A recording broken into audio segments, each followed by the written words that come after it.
بیماری یا سفر کی وجہ سے اگر کوئی شخص کوئی کام نہیں کر سکتا تو وہ اس کے لیے لکھ دیا جاتا ہے. یعنی اگر نہیں بھی کر پا رہا تو بھی جو صحت کی حالت میں اور گھر میں رہتے ہوئے وہ کرتا تھا، وہ سفر کی حالت میں بھی وہ سارے اعمال اس کے نامہ اعمال میں لکھے چلے جاتے ہیں.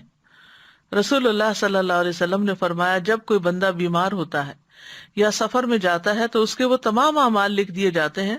جو وہ حالت قیام اور زمانہ تندرستی میں کیا کرتا تھا. رسول اللہ صلی اللہ علیہ وسلم نے یہ بھی فرمایا کہ جب مسلمان آدمی بیمار ہوتا ہے تو اللہ تعالیٰ اعمال لکھنے والے فرشتوں سے کہتے ہیں کہ یہ بندہ اپنی صحت مندی میں جو بہترین اعمال کرتا تھا ان کے مطابق اس کا اجر و ثواب لکھتے جاؤ یہاں تک کہ میں اسے شفا عطا کر دوں. تو اس لیے بندہ مومن کے لیے تو بیماری بھی ایک رحمت ہے کہ اس کو بیماری پر صبر کرنے کا، تکلیف اٹھانے کا بھی اجر ملتا ہے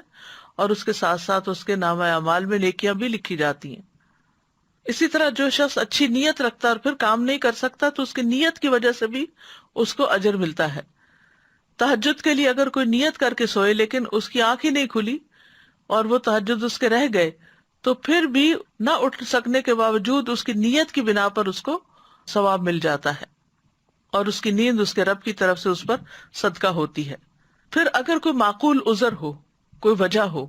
اور اس وجہ سے انسان نیک عمل نہ کر سکے تو اس پر بھی اجر لکھا جاتا ہے. جیسے سورۃ التوبہ میں آتا ہے وَلَا يَطَعُونَ مَوْطِئًا يَغِيظُ الْكُفَّارَ وَلَا يَنَالُونَ مِنْ عَدُوٍّ نَيْلًا إِلَّا كُتِبَ لَهُمْ بِهِ عَمَلٌ صَالِحٌ